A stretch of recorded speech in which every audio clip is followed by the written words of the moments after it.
All right, tonight is April 8th, 2020. We're here for a so-called emergency meeting of the Newmarket School Board, emergency referencing the fact that due to the COVID-19 situation, we're doing these meetings remotely. And we're doing this meeting tonight pursuant to New Hampshire RSA 91A2, Roman 3, small, that's the emergency meeting provision, and also pursuant to Governor Sununu's Executive Order 2020-04, Section 8, and his Emergency Order number 12, Section 3. We've provided an agenda. It's on the website. If the public has any difficulty hearing the meeting, they can reach out to the SAU office at 603-659-5020. So I'm going to call the meeting to order. I'm going to forego the Pledge of Allegiance for tonight. And I just asked, as we're learning here, to conduct these meetings, if we have to take votes on things, why don't we try tonight to do that in alphabetical order? That would begin with my last name, which would begin with me, then Elizabeth, then Kim, Gary, and then Amy.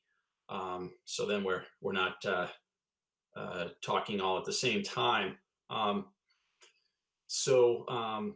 Susan, I don't know if anybody submitted a request for public comment.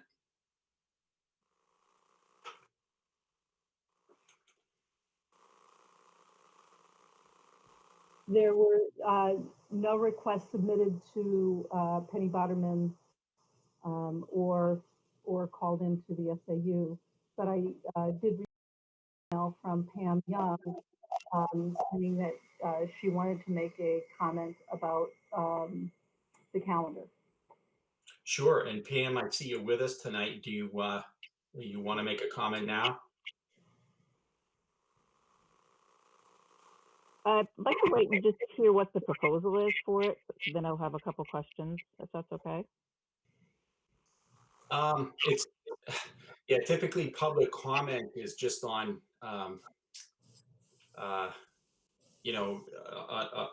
it's not a question and answer session typically, Pam. Do you have any thoughts up front?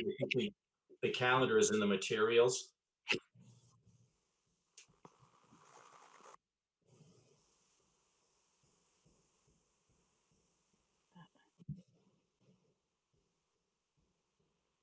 My question really has to do with the April vacation and how that would affect the support staff folks and hourly people. Okay. I'll when we get to that, I'll have Susan can address that.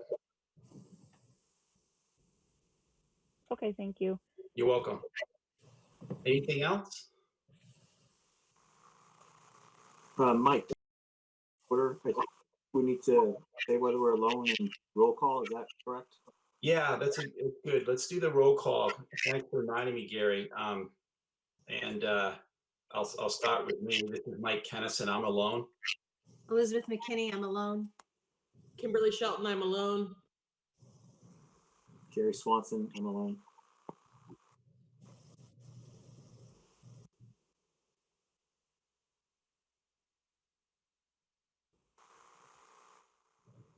Amy, are you with us, present? Sorry, my mute was on. Amy Tilton alone. Okay, thank you. So that's everybody here. There's no student representative report that's on the agenda. I think we'll forego school board committee report unless anybody has an update since Thursday that they want to discuss. And then we can get right into the action items, the approval of the minutes of our last meeting, the public and non-public minutes. Those are in our material. I'd seek a motion to approve those minutes.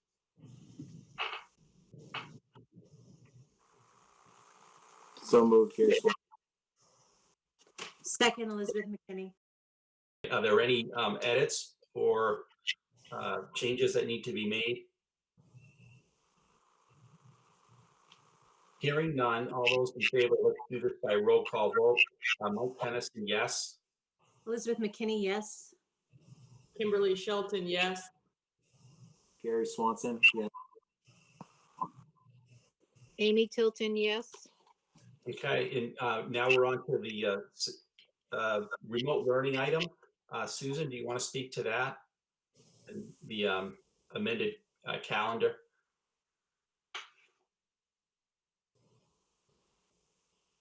Absolutely. To begin with, I wanted to make note that in the packet, there's the calendar that had been approved in December. And in December, that's when the presidential primary would take place. And so you adopted a revision to the calendar at that time. And then the proposal before you tonight, the entire calendar remained the same except for the area highlighted for April, May, and June. And I'll walk you through that. But before I do, I want to screen with you so that I can give you some feedback from parents that influenced the decision. So everyone has that information. I did a survey last week asking parents, you know, for input, you know, about whether they felt it was advantageous to forego the April vacation so that we would have a shorter calendar year, get out earlier in June, and they weighed in on that. Also, Joanne Lazarus surveyed her faculty to kind of, you know, really it's about two things. You know, one is getting a sense of how they feel about moving that, and the other part of the question is, you know, how are they feeling in general, mentally, emotionally, how are they adjusting to this? So the two stakeholder groups impacted, you know, by this remote learning in a significant way are parents and obviously the staff, the faculty in particular, because they're having to imagine in many ways how they're delivering instruction to kids having any face-to-face, direct face-to-face contact. So I think you should be able to see my screen now. I'll just give it a minute while it queues up. Can you see the chart?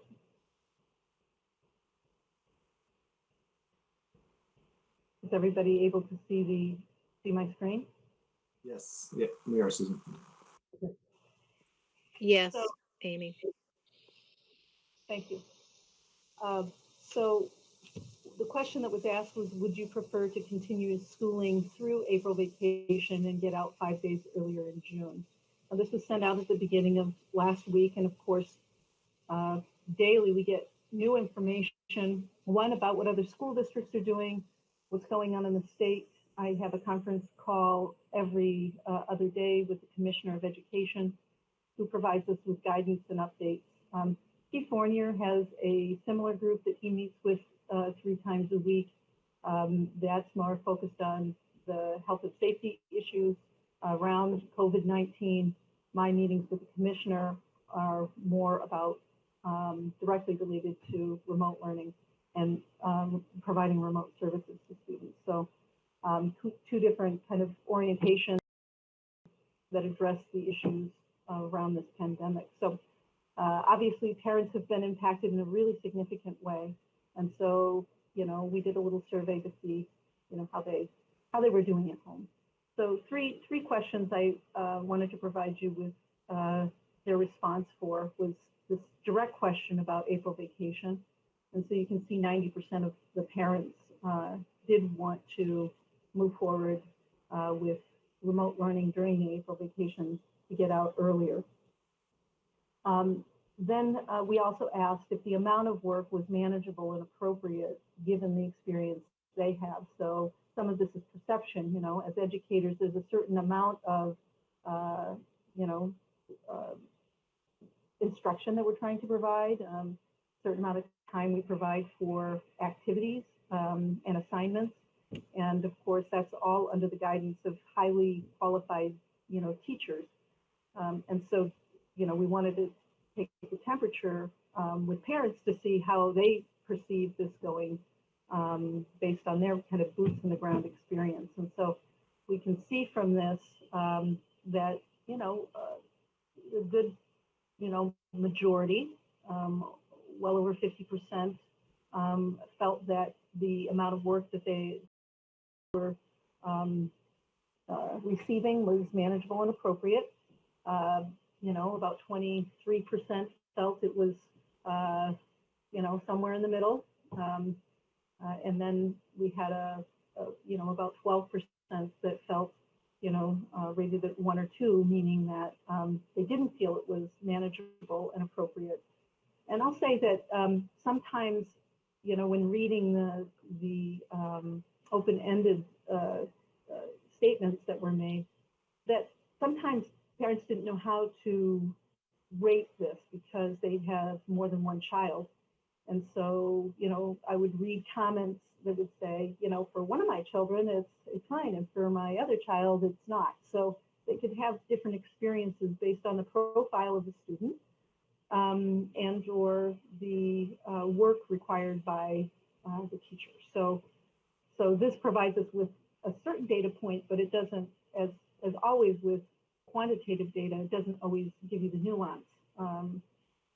So that's why I always like to ask open-ended questions so I can read through and kind of tease out some sub-themes where parents have the freedom to express what's happening without having to, quantify it. So the third question that I'm presenting tonight is the question around the level of assistance their children need in order to complete the assignments. And this is really important, and it's not really a big surprise either. The younger the student is, the more support that they need, especially as we go into this, delivery of instructional materials predominantly through computers, through a digital format. Kids that are 5 years old or 4 years old, are not going to be able to retrieve the information in the same way, high schooler would. So you would expect to see a break in the percentage response in each category. So what we can see from this, and again, you have to take it as just a data point, not the whole story, but about 50% felt that that they needed to provide significant levels or moderate levels of support to students, and the other 50% felt that the kids could work independently or with minimum support and guidance. And why is that important? That's important because it when you have parents at home, and I get these stories daily about, hey, I'm an essential employee and I'm still having to go to work, and I have a couple of kids at home, and the older one's trying to help the younger one, or we're taking turns staying home with the kids so that there's somebody here to provide the support that they need. It's very challenging, it's very challenging. And of course, they don't know the curriculum. So providing them with guidance is sometimes going to be difficult. And so, this kind of gave us a little bit of a sense. I will say that in reading the open-ended comments, I think it was 31% felt that they didn't need any additional, there's nothing more that we could do to help improve the experience for them, and another 25%. And we didn't ask the question about, how do you feel the communication is, or how are things going? We didn't ask any specific question, but freely offered in their comments was a good percentage of people that said, that they felt that the communication was great, and that they thought things were going well, and that they were, feeling very supported by the administration and by the teachers. So I just want to make note of that too. So I wanted to provide this information because I gathered the data, and I always think have some, a sense. A lot of times for me, I receive, you know, people that are unhappy don't hesitate to send emails. People that are satisfied and don't always just take the time to send an email because they're not looking for anything in response. So I'd like to take surveys so that I can have a better understanding of the bigger picture, you know, the context that we're, you know, of the whole, and then it helps me to be able to see, you know, are people, you know, is everybody struggling, or is it a percentage that are struggling? And if it's a percentage that are struggling, you know, what kind of struggles are they having? So, you know, this data helps us contextualize that. So I wanted to share that. Also, of course, like I said, I have conversations with the Commissioner of Education 3 times a week. And then our local cohort of superintendents also correspond back and forth about, you know, what we're doing in our various school districts and, you know, some of the background reasons for why one district's doing it a certain way, another's doing it. Context matters. You know, one size fits all never works in education. We've tried to make one size fits all in education for the last 100 years and have not had any success in that approach. And so what we're doing here in Newmarket suits what our needs are here in Newmarket, and our resources are here in Newmarket, and what they're doing in Exeter fits the profile of what makes sense for them, their parents, and their students. So so with that in mind, the administration put together a recommendation for the calendar for the remaining of the year. And if you want to look at that, you can, or I will just do it up here so you can look on your screen. And I'll walk you through that, and then the parents can see this as well. So again, everything prior to April is the same as it appeared on your prior calendar. And based on the feedback we received, there was a desire from all stakeholders to forego April vacation to get out early.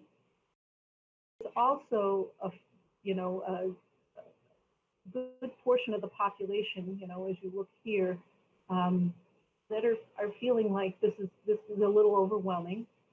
It's certainly, any change is going to be overwhelming. So even if the content and the instructional materials we send is perfectly suited, the adjustment that everyone is going through in order to be able to make this remote learning, remote service model successful, in and of itself will create anxiety amongst all parties. And so I know our teachers, many of them, I get emails all the time, you know, about, you know, the number of hours that they're putting in order to ramp up and expand their skills so that they can provide as much support remotely and as engaging as possible as they can instructional services. So, you know, with that in mind, knowing that we had to turn on a dime, that we had February vacation, and then we went all the way through March really without much of a break. Of course, we took that Monday off, but beyond that, you know, we really have not had a break. Families have not had a break. And so taking all of this information, we thought that giving a long weekend in April would be, and in May, would be very helpful for the social and emotional health of our community. And so what we're recommending is that we take no homework, no instruction, no work days on the 23rd and 24th, which is a Thursday and a Friday in April. And then we take another 4-day weekend at the end of May. And we would do that by adding a day to Memorial Day. And we selected these days so that we were distributing, if as you know from my email that went out last night, Our plan includes a planning day for teachers, and we didn't want to eliminate the planning day for the same group of teachers. And so that's why you see a day off on a Monday, Tuesday, a Thursday, and a Friday, so that we would, kind of impact people as equally as possible in this plan. So what this would mean is that a week from, 2 weeks from now, we would take a Thursday and a Friday off. Then we would come back for 4 weeks, and then we would take, the weekend plus a Monday and a Tuesday. And then we would come back, and that Friday, the first Friday in June, we would have graduation for our high school seniors. And then our last day for students would be on the 10th. Teachers would stay for an additional 6 days, and most school districts are doing this because there's work to be done. And so some of the things that we would be doing during those 6 days is one, evaluating the impact this has had. We'll have student, the results of their work by the 10th. And so we'll be able to sit down and have conversations about, how did the students do with this remote learning? Where are the academic gaps? What areas are we going to need to ramp up some support when kids come back? We'll look at students that will need to take at the secondary level, at the high school level in particular, some credit recovery courses in the summertime. Teachers will have the opportunity to meet with one another, so 5th grade with 6th grade, so that they can have a conversation about, this is what we were able to accomplish this year, so the students you're receiving gaps in the following areas, so they can have a dialogue between grade levels about the students and what their needs are. So that's one piece of it. Departments will be able to meet together because, and this will probably be remote, but if we're fortunate enough to come back, then it would be face-to-face, but they'll be able to have conversations, talk about, if courses at the high school level have prerequisites, then in what ways are the kids they receiving? Did they miss a particular area that was important to the course that they're moving into? And then the other part is to do some planning. The commissioner has said to us that we need to take some time and consider the possibility, even if it's remote, of opening next year with the remote learning model again. And so we need to have some dialogue as educators around what does that mean. And then professional development opportunities, the other piece. So when we come back in school, usually you spend a good, at least one full day doing mandatory training. And so we thought, given that this is going to be a very unusual opening of school, that we would take some time to do some of that mandatory training at the end of this year to free the beginning of the year for teachers to be able to have time together when they can have face-to-face time, hopefully, when they get back. So those are the three things that we would be focusing our attention on those 6 days after students leave. There is a requirement that we provide 990 hours of instruction for secondary school students and 945 hours. We'll far surpass that. We do anyways with our calendar, but even with this arrangement, we would, I think we would meet the 990 on June 2nd. So we'd have kids continuing until the 10th. So we're far beyond the 990 requirement for the secondary time on learning state requirement. So that's kind of in a nutshell what this proposed calendar is for the rest of the year. And we put a lot of thought into the feedback that we received primarily from parents, information I received from other superintendents about how they were approaching this, and guidance from the state. Certainly, Joanne impact that this remote learning has had on staff and their kind of emotional and psychological disposition right now.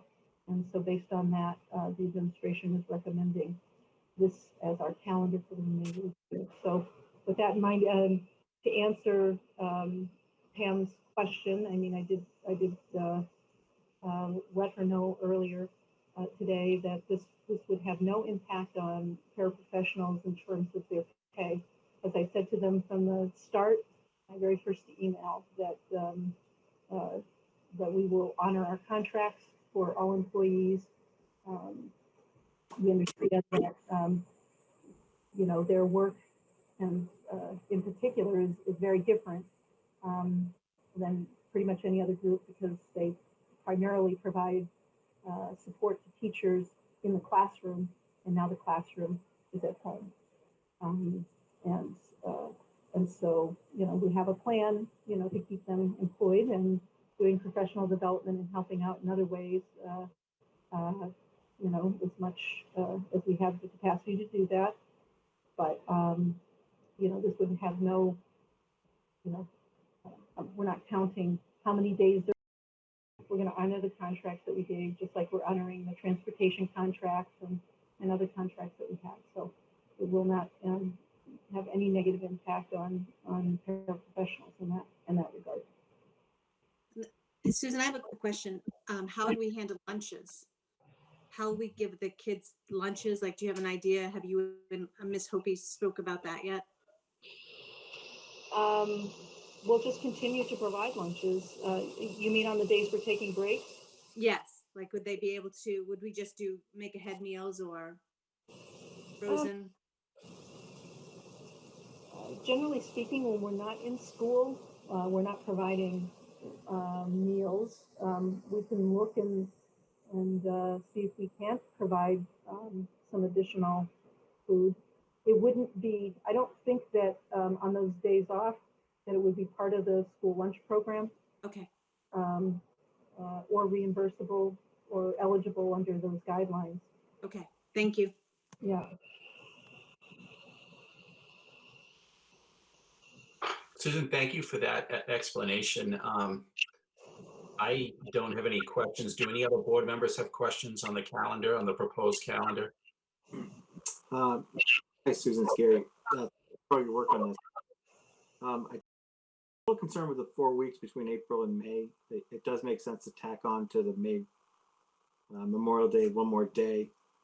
Having only been through this 3 weeks now, it does seem like a long period of time to go, but it probably makes the most sense to give people 2 days in a row off. I did have a question about the time on learning as opposed to calendar day based. Have we always been hourly with the state, or is this a change? Time on learning is a regulatory requirement. It's not what we use here to determine our calendar. It's just when the commissioner has spoken to us categorically, the superintendent, he has said you can be flexible with your schedule so long as you meet our 990. So we don't count hours here. It's not how ours is designed, but I just mentioned that because it is a state regulation, and as long as we're meeting that, he's comfortable with us making any modifications to our calendars, so long as we meet that. So that's why I mentioned it. Great.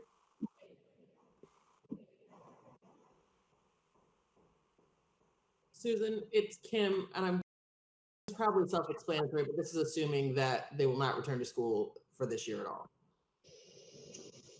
Thank you for asking that question. So what the commissioner has said to us is every time, and that we have had a conversation in the last week, is that May 4th will be a reevaluation, and that at that time they will give us more guidance. And what he has said in our meetings is that he is signaling to us to plan for the remainder of the year being remote learning. Okay, thank you. Yeah, But I want to mention that in our call yesterday, he said that they were moving up the date and that they would tell us no later than the 17th of April now, whether they would um, be asking to continue with remote learning for the rest of the year. Then the governor, who has been pretty close to the vest, mentioned last week, at the end of the week, that it was 50-50 that, you know, he was going to extend his emergency order. And then today, Steve Fournier came up and told me that things are ramping up. They're going to further restrict contact and, you know, here in the state, even requiring people, just as they have in Massachusetts, to wear masks. That Steve indicated to me, based on the call he was on today, that things are ramping up in New Hampshire. And so all of those data points, new data points, I can't imagine that they're not going to be telling us, even as early as Friday, that we're going to continue on. So our plan that we introduced to staff 2 weeks ago, to faculty, our long-term remote learning plan is one that is designed to take us through the rest of the year. And we planned it in that way because we can always, we know how to teach kids in our classrooms, like in our buildings. Like, to me, that's not as big of an adjustment as it is to do it in the way that we are now. So if we plan for staying out and then we get good news, great. But if we plan for good news and then we don't get it, it's very disruptive. You know, it's very disruptive. It's disruptive to families. It's disruptive to teachers. It's disruptive to try to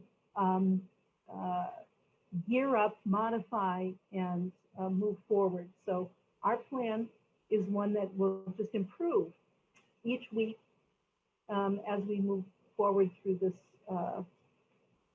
most unfortunate way to be delivering learning to kids. So Susan, actually, I did have a question looking at it in terms of, and I suspect I know the answer, that with regard to graduation, I mean, that's also a wait and see as to obviously whether that can be in person. And if not in person, I imagine there's thought being given to how that's done.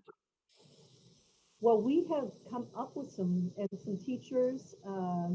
We've got some ideas about how to do a really cool variation of graduation. But I know that the school administration is going to be working with, you know, faculty and some parents and students on coming up with a way that we can provide them with an alternative but pretty cool high school graduation experience. And that's all I'm going to say, because I know that there's probably a lot of different ideas. Some of the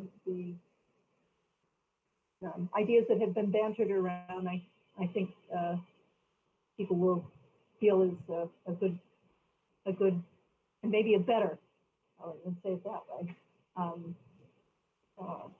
graduation experience for this class of 2020. So we will have a graduation. We are going to, one of the advantages of being small is that we can do things that bigger school districts can't. And so we're going to take advantage of that for our graduation this year. Yeah. So more to come on that. More to come. Any other questions?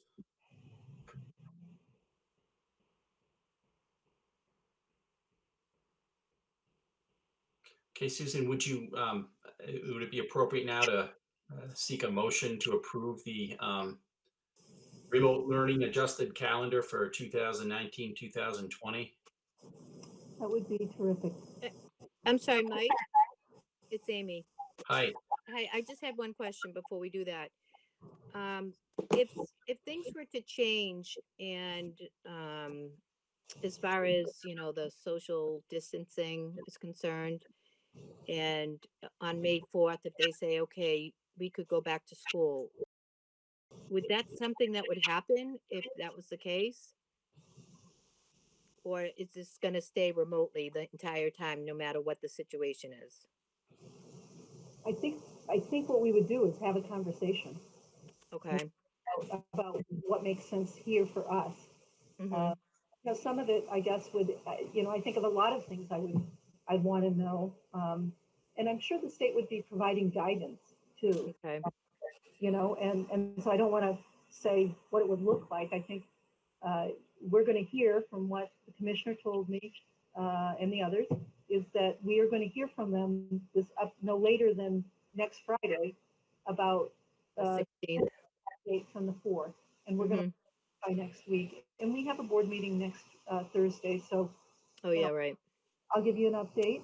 Okay. I would say that this calendar, I wouldn't change, even if we come back, because we're Okay. still going to have to do the planning with the teachers. The kids are still going to need to graduate, and we just can't, those are kinds of things that we can't turn on a dime. We've got to Mhm. plan now, we've got to lock things in now so that people, can, you know, make all the adjustments that they have to in order to be able to, you know, make this, the best ending to the school year. So Right. this calendar that you vote tonight will be our calendar for the remainder of the year. If we Okay. get that back, awesome. Then graduation, we still might want to have it the way that they plan it, and we'll Mhm. give people choices. But nonetheless, it'll still be high school graduation will be on the. Okay. Thank you. Give parents some I received, I've received a couple, not tons, but I have received a couple of parents that have asked, when will that be? So that's why I wanted to call that out on the calendar so that it's widely advertised. And there's no question at all about what day that will be on. I move to make a motion to accept the calendar, the updated calendar. Second, Gary Swan. Okay, any further comments or questions? Hearing none, roll call vote. Mike Tennyson, yes. Elizabeth McKinney, yes. Kimberly Shelton, yes. Gary Swanson, yes.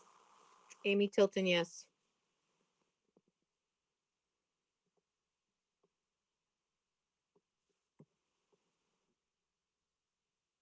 Okay, it's approved unanimously. Just toggling back to the agenda. So item C is an update on searches.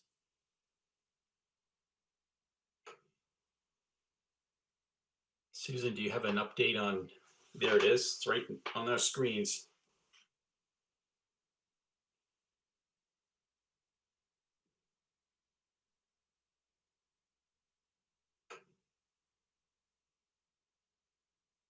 Susan, I don't know if you're trying to talk, but you're muted.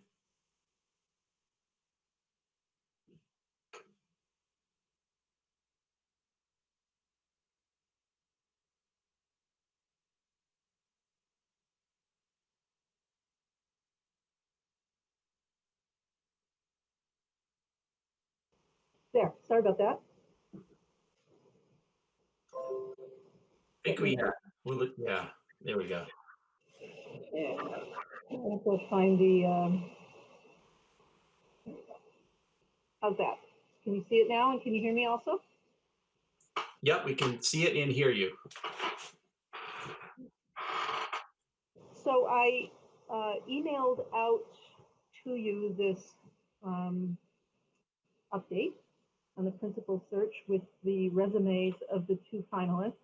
But I thought I would also just publicly that our screening committee has done yeoman's work screening candidates, and they have recommended two finalists for our consideration. The candidates are Shannon Perrin and David Dalton.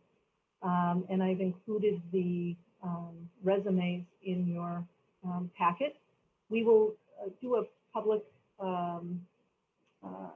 press release tomorrow, share the information with staff. as well as the community, but I wanted to announce it tonight. We have these two great candidates to consider. And I also wanted to thank the screening committee for all the hours they devoted to this process. They deliberated and made these selections based on a profile of the candidate that was developed with input from all stakeholder groups. NESDEC has been the search consultant that has worked with them and, gave them workshops on interviewing, and they developed their questions as a group, and, they reviewed the profile that was established based on the information that was gathered. And it's from that that they did these two great candidates.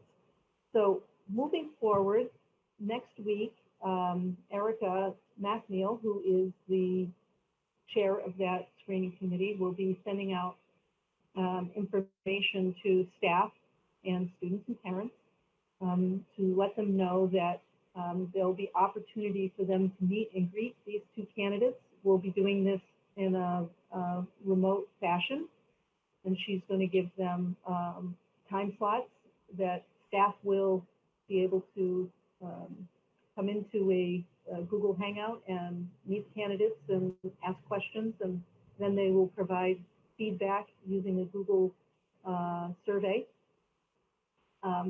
Similar process will be followed with the high school students, and then there'll be an opportunity for the candidates to provide an overview statement, and that will be televised, and parents will send in questions that they want asked of the candidates. The questions will be the same ones, but they'll submit that to Erica, and Erica will take and summarize those down to 6 to 8 questions, and each candidate will be asked the questions that'll be recorded, and folks can watch it, and parents and the community members can provide feedback using a Google form.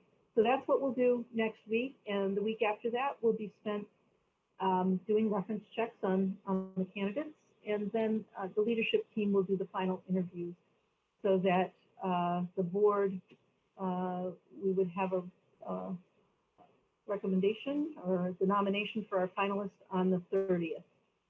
So that means we'll probably have to schedule a board meeting that night, but I think it would be well worth it. Maybe we can swap the meeting on the 30th to the meeting on the 7th.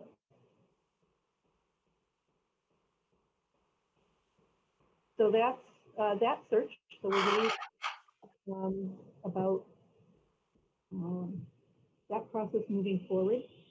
The business administrator finalists, I sent that out to you last week sometime.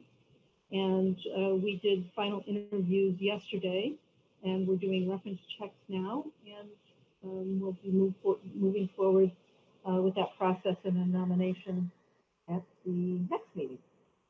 And then also NESDEC is doing the search for us, but since we're doing the principal search, Art Betancourt, the executive director, is kind enough to take care of the advertising and the collection of applications for that, and the advertisement went out through their network yesterday. So we will be keeping that open until May the 1st and beginning our interviews at that time. So those Susan, which one was that? I didn't hear. That's for the assistant superintendent. Gotcha. Thank you. Mm-hmm. So those are our 3 big administrative positions. We have, ongoing interviews with professional staff. I should have a nomination for you on the computer science, the Spanish, and the Mandarin teacher, and perhaps the speech pathologist for next week's meeting. And the meeting after that, we will have a nomination for the 2nd grade teacher. So all of those are moving along. The administration has been incredibly busy trying to keep the search processes moving forward because we don't want to lose candidates, and we've had an excellent pool of candidates for our professional positions. So we want to lock those up, and that's the update on our searches. Susan, thank you for the update. And you already said it, but I'll say it as well. I've been on several of these search committees over the years in this and other settings, and it's a blitz and it's a lot of work. And in a short amount of time, typically as it was here, with the additional challenges of doing this remotely. So just want to recognize everybody who devoted their time. It's really valuable, and we really appreciate it. So we don't have anything for non-public tonight. So that concludes any information I had to share with you. Okay. Are there any other comments or questions by the board on the search processes? Or we have our next meeting is regularly scheduled for next Thursday. Now, Mike, I just want to say, I don't know if people realize that those committees put in at least 9 hours last week for those principal searches. And I know Kim and Erica were both involved in that. And I just want to say thank you for the time, because this is not an easy time to be doing stuff like that. So really, everybody who volunteered to do that, I appreciate.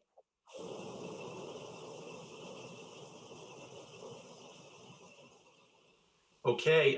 If there's no other business, I'll have a motion to adjourn. Motion to adjourn. Elizabeth McKinney.